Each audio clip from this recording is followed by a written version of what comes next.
በድብቅ ከሌላ ወንድ ጋር ግንኙነት እንደነበራት እኔም ቦንዳ ቤቱን ልረከብ እስከምረከብ ጓጉቻለሁ። ሁላችንም አመሰግናለሁ። ዛሬ ፋይናሊ ሱቁን ልናሳየው ነው። ሱቁም እንደሚመስል እስካሁን በረከት አላየው። በዲሲፕሊን ጉድለት የሰጠችውን ቻሌንጅ ውድቅ አድርጋለች። እንግዲህ ሞኝ ያዘውን ይዞ ያለቅሳል። ምን አጥተን ተፈታው ከፍቅር መገላገል አልቻልኩም ምትሉት እንጂ ከፍቅር ለመገላገል 12 ደቂቃ ብቻ ይበቃችኋል።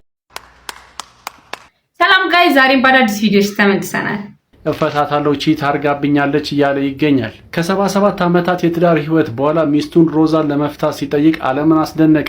በ2011 አንቶኒዮ የተባለ ጣሊያናዊ ሰው ከ77 ዓመታት የትዳር ህይወት በኋላ ሚስቱን ሮዛን ለመፍታት ሲጠይቅ ዓለምን አስደንቋል። እሱ 99 ዓመት ሲሆን እሷ ደግሞ ከሱ በ3 ዓመት አንሳ 96 ዓመት ነበረች። ሚስቱን ለመፍታት ያነሳሳበት ምክንያት ደግሞ ለማመን የሚከብድ ነበር። ሮዛ በ1940ዎቹ ውስጥ በድብቅ ከሌላ ወንድ ጋር ግንኙነት እንደነበራት የሚያሳዩ ዓመታት በኋላ ነበር።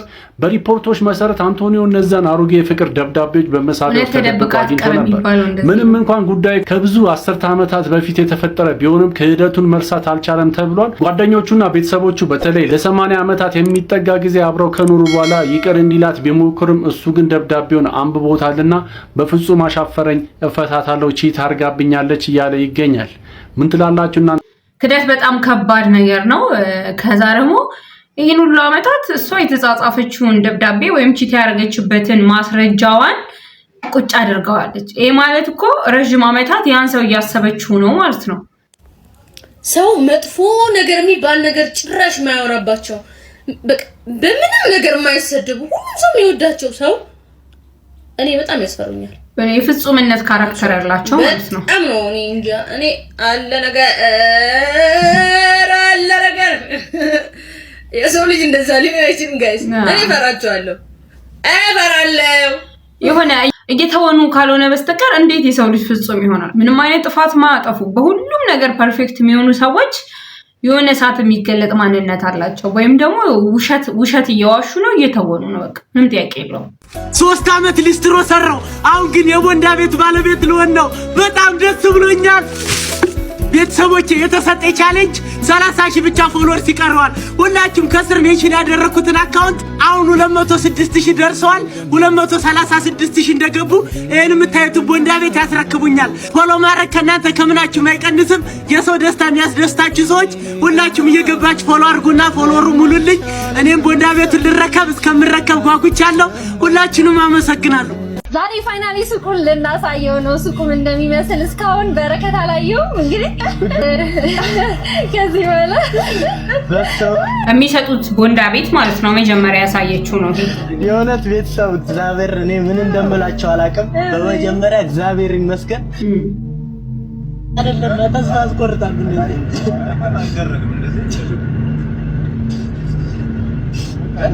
ሰማችን ሊጠፋ ካልፈለጉ አቋቋም ብናወራ አይደል መደንገጣቸው ነው። እኔ ግራ ይገባል።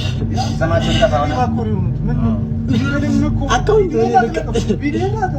ምን አስፈራቸው ደግሞ ቪዲዮ እንደ እነሱ ሲቀርቱ በባለፈው አልፈሩም። ዛሬ እንረከብን ያልኩ እኔ በፍቅር ነው።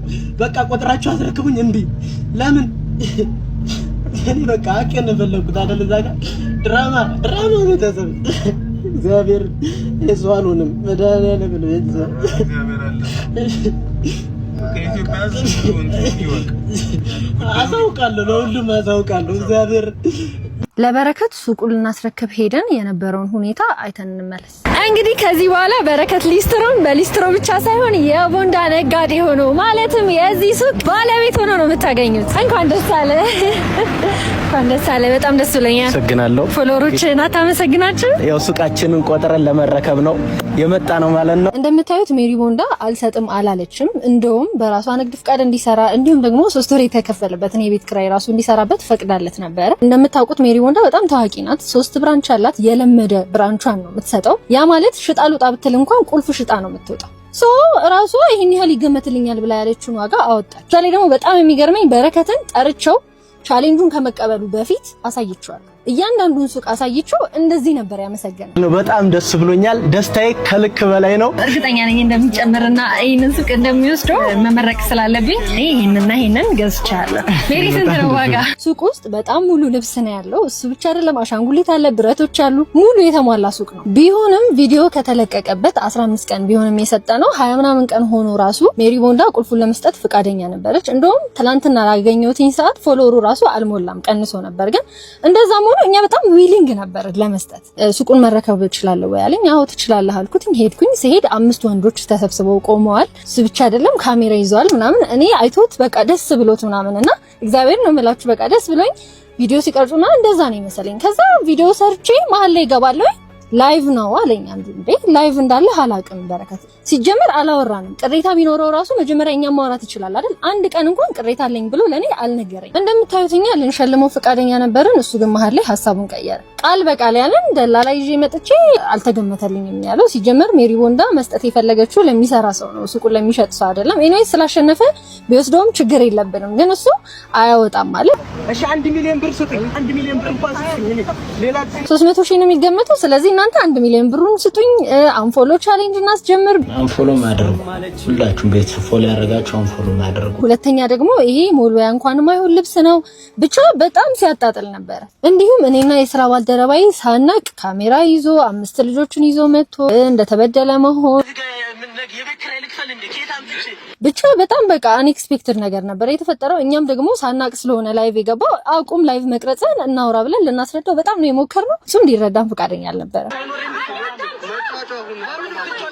እንግዲህ በረከት ስላሸነፈ ይህንን ሽልማት እንዲቀበል ያቅማችንን ሞክረናል። በመጨረሻም ብሩን ስጡኝ በማለት ቻሌንጁ ላይ ያልተጠቀሰ አዲስ ውልም አምጥቷል። ሜሪ ቦንዳ 15 ቀን ብትሰጠውም ግምት ውስጥ በማስገባት ልፋቱን ልትሰጠው ፈቃደኛ ብትሆንም እሱ ግን እንዳያችሁት ስሟን በማጥፋት የተሰጠውን ስጦታ በማጣጣል እንዲሁም ሶሻል ሚዲያ ላይ ያልተፈጠረ ነገር በማውራት በዲሲፕሊን ጉድለት የሰጠችውን ቻሌንጅ ውድቅ አድርጋዋለች። እንግዲህ በረከትን ብላችሁ ፎሎ ያደረጋችሁ ሰዎች አሁንም ቢሆን ይህንን አካውንት ታች አስቀምጥላችኋል። የሜሪ ቦንዳን አካውንት አሁን ፎሎ ማድረግ ትችላላችሁ። ቀድሞ ስላለቀሰና ድራማ ስለሰራ ልክ ነው ማለት አይደለም። በተረፈ ሁለተኛና ሶስተኛ የወጡ ሰዎች ከሱቅ ክራይ ውጪ ልብሶችን እንደምንሸልም ቃል ገብተን ነበር የስራ ማስጀመሪያ።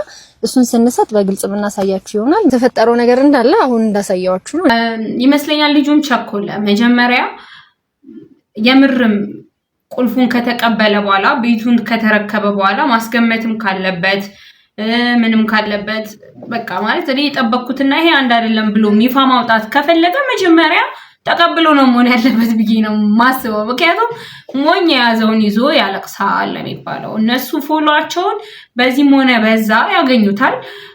እሱ አንፎሎ አድርጉ ሲል ሰው እሱን ለመተባበር ፎሎ ያደርጋል። ግን አንፎሎ አድርጉ ሲል ከ100,000 ሰው ምናልባትም 10,000 ሰው ላይ ሆን ይችላል አንፎሎ የሚያደርገው።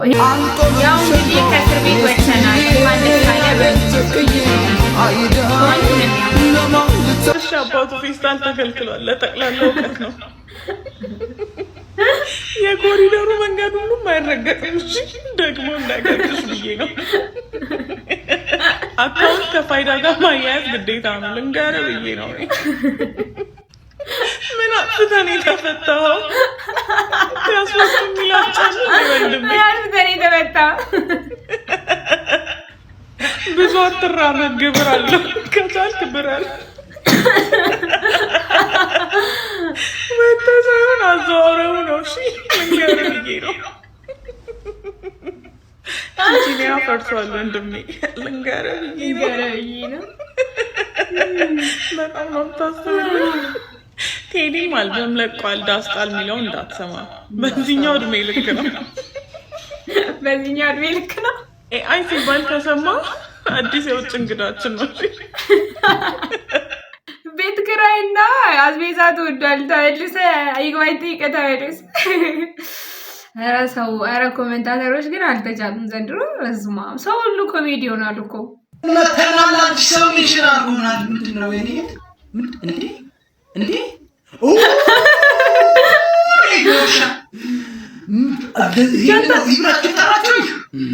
ረሃብ ቆንጆ ነው፣ በክብር ይገላል። እንደዛ አይነት ውርደት ማንበልቶ ይታማል። 10 ዓመታት ያክል ሰው ቤት አልበላም። እናንተ ጠንባቱ ይላችኋል። እንደዚህ ጠንብቶ ቀርቶታል።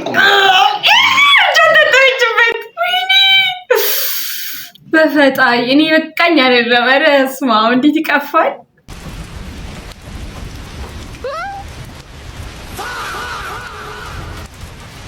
ዝናብ መስሎት አይደለም አበሽ ወይኔ ጉዴ ምንድነው ድሮ ለአይን ሲያመ ምናምን እናቶች የሆነ መድኃኒት ነው ይላሉት የጠዋት ሽንት እንደዛ እንዳለ ሁሉ ነገር ነው የተቀባ ነው። That's amazing. እና ከሌለው ሳንትን ያማሃል ጤነኛ ነህ? አረ ሰው ጀልሏል።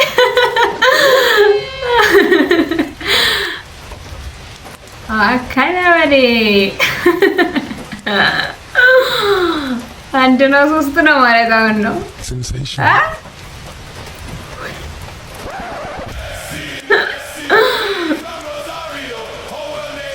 በቃ ብራዚል የሆነ በግ አንድ መቀበል ያለብን እውነታ ብዬ ማሰብ መሰላችሁ ጉጉት አደጋ ውስጥ ይከተናል። ጉጉት ስላችሁ በሪሌሽንሺፕ ውስጥ አርሊ ስቴጅ ላይ ሊሆን ይችላል። በቃ ያንን ሰው በጣም ስንወደው ያን ሰው ለማግኘት መጓጓት፣ ያንን ሰው ለማስደሰት መጓጓት፣ ያንን ሰው ያለንን ፍቅሩን ለመስጠት ካለን ጉጉት፣ ለመንከባከብ መጓጓት፣ በቃ ለሁሉ ነገር ጉጉት ምንለው ጋር አይደለ? በቃ የማያስችለን ይሄ ችኩል ይሆናል አይደለ? ፍቅር በቃ አይደለ? ይሄ ማለት ሰውየውን በጣም ከመወደዳችን ልጅቷን በጣም ከመወደዳችን የተነሳ የምናደርገው አክሽን ነው። ያ ችኩልነቱ ማለት አግባብ ባለው መልኩ ቢሆን ማለት አይደለም። ችኩልነቱ ግን የማይሆን ዞን ውስጥ ይከተናል፣ ትራፕ ውስጥ ይከተናል። ይሄም ማለት መሰላችሁ ሰዎች ሁሉ እንደኛ አይነት ልብ የላቸውም። ሁሉም ሰው እንደናንተ አይነት ልብ ላይኖራቸው ይችላል። ይሄን እመኑ። ሁሉም እንደናንተ አይነት ኢገርነስ ላይኖሩ ይችላል። ሁሉም እንደናንተ አይነት ኢንተረስት ላይኖሩ ይችላል። ሁሉም እንደናንተ አይነት ኢነርጂ ላይኖሩ ይችላል። ከዛ ምን ያመጣባቸው መሰላችሁ? ጉጉቱ፣ ያ ሁሉ ችኩል ነው። ያ ሁሉ በቃ እናንተ በጣም አላርለ ይሄ የምትተጉት ነገር አላረለ በቃ ያን ሰው እንትን ለማለት ያን ስታደርጉ አንደኛ አድቫንቴጅ ይወሰድባቸዋል። በዛ ሰው አድቫንቴጅ ይወሰድባቸዋል። ኢገርነታችሁን፣ ችኩልነታችሁን፣ ጉጉታችሁን አይተው አድቫንቴጅ ይወስዱባቸዋል። ሁለተኛ ደግሞ ለማይሆን አይነት ውሳኔ ልትወስኑ ትችላላችሁ። ውሳኔያችሁ ሁሉ ከጉጉት የተነሳ ስለሆነ ከስሜት የተነሳ ስለሆነ የሚሆነው የተጋጋ ስላልሆነ ውሳኔያችሁም ትክክል አይሆንም። ሶስተኛ ደግሞ እናንተ የምታስቡት ነገር ጓጉታችሁ የምታደርጉት ነገር አውትካሙ እንደምታስቡት ላይሆን ይችላል። ያኔ ደግሞ ውስጣችሁ ሊያዝን ሊሰበር ይችላል። ስለዚህ ሁሉን ነገር ማለት ነው እኔ አይኖ ሰው መውደድ ምንም ማለት አይደለም። ኢትስ ኦኬ። ግን አትጓጉ። ፍቅር ለመስጠት ማጓጉ፣ በጣም ለማስደሰት ማጓጉ፣ ለምንም ነገር ጉጉት አትበሉ። በቃ ነገሮች ራሳችሁ ፍሎ ያርጉ በራሳቸው መንገድ። እሺ ፕሊስ። እኔ ልባችሁ በጣም የዋህ የሆኑ ሰዎች በዛ አይነት ነገር በጣም ትጠመዳላችሁና ፕሊስ ቴክ ታይም። እሺ ትንሽ ረጋ አርጉት። እሺ እኔ ከራሴ ተሞክሮ ስለምነግራችሁ ነውና አይ ሆፕ ያን ነገር ትምትወስዱበታል ብዬ አስባለሁ። እኔ አይምሯችሁ ስላልገባችሁ ነው ከፍቅር መገላገል አልቻልኩም የምትሉት እንጂ ከፍቅር ለመገላገል 12 ደቂቃ ብቻ ይበቃችኋል ልላችሁ ነው የመጣው ዛሬ። እንግዲህ ሰዎች ከፍቅር ለመውጣት 12 ደቂቃ ብቻ ነው የሚበቃው። ያንን ነገር እንዴት ነው የሚያደርገው? ስክሪፕቱን ወረቀት ያወጣና የተደረገበትን መጥፎ ነገር በሙሉ ይጽፋል ማለት ነው። በሙሉ መጥፎ ነገር ሲጽፍ ጥሩ ነገር እንዳለ አይጻፍም። የተደረገባችሁ ነገር፣ ያልተመለሱ ቴክስቶች፣ የተሰረዙ ቀጠሮች፣ ብቻችሁ ስታለቅሱ ያደረችባቸውን ጊዜዎች ምናምን በጣም በፍጥነት ማቆም በሌለ ወረቀቱን ይዛችሁ ዝም ብላችሁ ነው የምትጽፉት። በዛ ጊዜ ሲጽፉ ደግሞ መሰረዝ መደለዝ just አይምሯችሁ የመጣለትን ነገር እንዳለ ትጽፉታላችሁ ማለት ነው። ስትጽፉት አደይኖ 12 ደቂቃ እንደምታደርጉት ታቆሙ። ልክ 12 ደቂቃ ሲሞላችሁ ቆማችሁ የጻፋችሁትን ነገር ታነባላችሁ። ያን ነገር ስታነቡት አይምሯችሁ ይነቃል። ያላችሁበት ሪሌሽንሺፕ የምር ጥሩ ሪሌሽንሺፕ እንዳለ አንዳንዴ ማይንዳችሁ መልቀቅ ልባችሁ መልቀቅ ስለሚያቅተው አይደለ እዛ ሪሌሽንሺፕ ውስጥ ምን ቆየው ተመልሰን ምን ሄደው ስታነቡት አምሯችሁ አዌክ ይሆናል፣ ይነቃል። ከዛ ሪሌሽንሺፕ እንድትወጡ ይሄ እንድትነቁ ያደርጋችኋል። የተደረገባችሁ ነገር ፊል ታደርጉታላችሁ አለችው። እንግዲህ ሳይኮሎጂ አስተማሪ ነች አይደለም። ተማሪዎቿ ላይ በሰራችው ሪሰርች ይሄን ነው ፋይንድ አውት የተደረገው። 12 ደቂቃ ብቻ ነው እንቶች ከፍቅር ብዙ አመታትን በአንድ ስቶፕ ሊያደርግ አይችልም። ነገር ግን አእምሯችሁ ነቅቶ ቀጣዩ ስቴፖችን ፕሮቴክት እንድታደርጉ ራሳችሁን ይረዳችኋል ነው። ሞክሩት። ስለ ድምፃዊ አንዱዓለም ጎሳ አዲስ ነገር ተሰምቷል። ድምፃዊ አንዱዓለም ጎሳ ከብዙ ወራት ከሚዲያው መጥፋት በኋላ ዋኤ ጅሬኛ እኮ የተሰኘ አዲስ ስራውን በቅርቡ ሊለቅ እንደሆነ ነው የተነገረው። ድምፃዊው ይፋ ባደረገው የማስታወቂያ ፖስተር እንደጠቆመው የዚህ ሙዚቃ ጭብጥ በራሱ የህይወት ታሪክና አጋጣሚዎች ላይ ያተኮረ ነው። በቅርብ ቀናት ውስጥ ለአድማጮች የሚያደርሰው ይሆናል። ታዲያ አንዱዓለምን ስታስቡ የትኛው ሙዚቃው ቀድሞ በምናባችሁ ይመጣል? ሐሳባችሁን አስቀምጡልኝ። መልካም ጊዜ።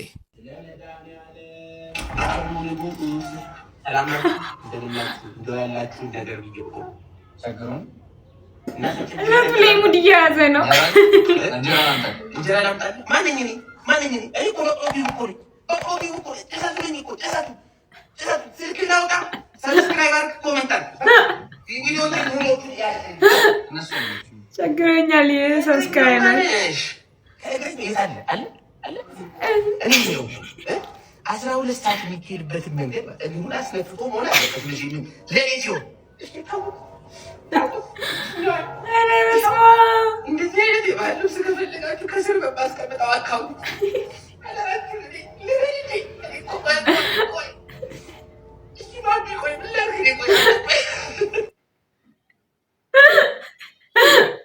ከሸቱ ጎን ካለ ከእግረኛው ጎን ነው። በቃ ወይ ሸቱ ነው የእግረኛው መረጥ ነው። የሚስት ኳሊቲ የለሽም ተባለች። ማይ ቤስት ፍሬንድ ባዩ ማን ነው? የባሏ ጓደኛ እና የመከራት ነው። በቃ አንቺ ቻይ አይደለሽም አታልፊ። በቃ የኛ ሚስቶች እኮ ምናምን የጀማውን እያወራ ነው። ካሳውስ ታውቃ ኦኬ እነሱ ምንድነው የሚያደርጉት? እስቲኛም እንቅሰሚው ነው ለምን ምናምን የሚያልፉትን ስሙልኝ ስሙልኝ the best wife ያስባላትን ስሙልኝ። apparently ሚስቱ እሱ ጅብ ነው አሉ። 9 ሰዓት 8 ሰዓት የምሽት ሰው ነው አሉ። 10 ሰዓት ጥንብዝ ሰከረ ያለ ይገባል አሉ። ሚስትየው ደግሞ በጣም መልካም ናት አሉ። ቻይና ታልፋለች፣ ካልሲውን ታወልቃለች፣ ጫማውን ታወልቃለች። በቃ አትናገረውም፣ ዝም ነው፣ ጭጭ ነው፣ የኔ ጌታ ነው አሉ። እሱ ደግሞ እንደዚህ ስለምታረግልኝ እቺንም ዝሙልኝ በመቶ እኮ በቃ ያው እንደምታውቂው አዝናናታለሁ። ደብረ ዘይት ምን ዘይት አስወድ ጋር አሰር ምን ዘይት ደብረ ዘይት ይሄድ ያዝናናታል። ይሄ ነው እንትኑ እና የሚስት ኳሊቲ ያስባላት ሰውየው እየሰከረ ሲመጣ መቻሏ ነው። እና በበስ ፈደው ምስኪና she's like እውነታቸው ነው። እኛ ማለፍ አለ ብቻ ራስሽን ቻይ አብዘ እንዴት ከሞላ ከእናትና ከአባቴ ቤት ወጥቼ ቦክሰር አጣቢ አብሴት ጣይ እረን ሰካር ያረጋጊ ነው። አንድ አካል አንድ አምሳል አይደለም። 9 ሰዓት ሲገባ 9:02 ከኋላ ተጋደልናታ ተጫረስናታ አካካሽ like oh my god the missed quality double it and give it to the next person። እኩልነት የሚለው ሐሳብ እንኳን እኔ በቃ ስሜት አይስጠኝም። እኔ ሴት ነኝ፣ ማገባው ሰው ወንድ ነው፣ ወር ደግሞ ተቃራኒ ጾታ ነን። እኔ ራሴ ካራክተር አለኝ፣ እሱ ራሱ ካራክተር አለው ብዬ ነው ማምነው። ኮንዴ በታች ነኝ ብዬ አላስብም፣ ኮንዴ በላይ ነኝም ብዬ አላስብም። እኔ ሴት ነኝ፣ በሴትነቴ የሚገባኝ ክብር ያስፈልገኛል። ራሴ መቻል ፈልጋለሁ፣ የራሴ ገቢ እንዲኖረኝ ፈልጋለሁ። ጥገኛ መሆን አልፈልግም፣ ተረጂ መሆን አልፈልግም። የሆነ ሰው እኔን እንደፈለገ እንዲያሽከረክረኝ አልፈቅድምም አልፈልግምም። ያ ማለት ግን የወንድ ጥላቻ ነው ማለት አይደለም፣ ወይም ደግሞ ፌሚኒስት መሆን አይደለም። አትምታኝሽ ለልጆቹ ምግብ ግዛ። አንተ ለሷ ነው የምትሰጠው ለሌላ እኔ ሚስት እያለሁ ለውሽማ ትሰጣለህ። በቃ ራበን ስጠን ምግብ። እቺ ደግሞ ማናት? ፌሚኒስት እያለች ፌሚኒስት እያልሽ ሴቱ እንዳያገባ የምታረጊ አንቺ ሌዝቢያን ነሽ። እቺ ደግሞ ማናት? አማረብኝ ብለሽ ነው። እስቲ እላሽ ላይ ያለውን የፈረስ ጭራ አውጪ። ሰው እኮ አትመስይም። እቺ ደግሞ ማለት አንቺ ቁሞ ቀር ያገባሽ የለም። አንቺ በቅሎ ነሽ አትወልጂም። እቺ ደግሞ ምን ስፖርት የሰራች ነው ወይ? አማረብኝ ብለሽ ነው ምን እንደዚህ በቅሎ የምትዘየው አንቺ ሀያ። እስቲ እንደ ሴቱ ስትር በይ፣ እስቲ ሽፍን በይ። ምን ትመስያለሽ ስታስጠይ። ለሴቱ እሟገታለሁ እያላችሁ ሴቱን ያለባል ሌዝቢያን እያረጋችሁ ብታምሩት እናንተ ፌሚኒስቶች ናችሁ። ሲያስጠሉ። አሁን ለማሳየት እኮ ነው እዚህ ጋር ከቤት ወጥቶ ስራ ቦታ እስኪደርስ ማለት ነው። ስለዚህ ፈድ ነው ማዘር እንዳይለምናቸው። አይ ሰፈር ላይ ለምንም ጫዋ ልብ አላሉ ማዘር ይሄን ስራ ቦታ ራሽ ፓስ እንዳንተዋተ አረ ጋይስ የኔ ቢጤ እየበዛ ነው።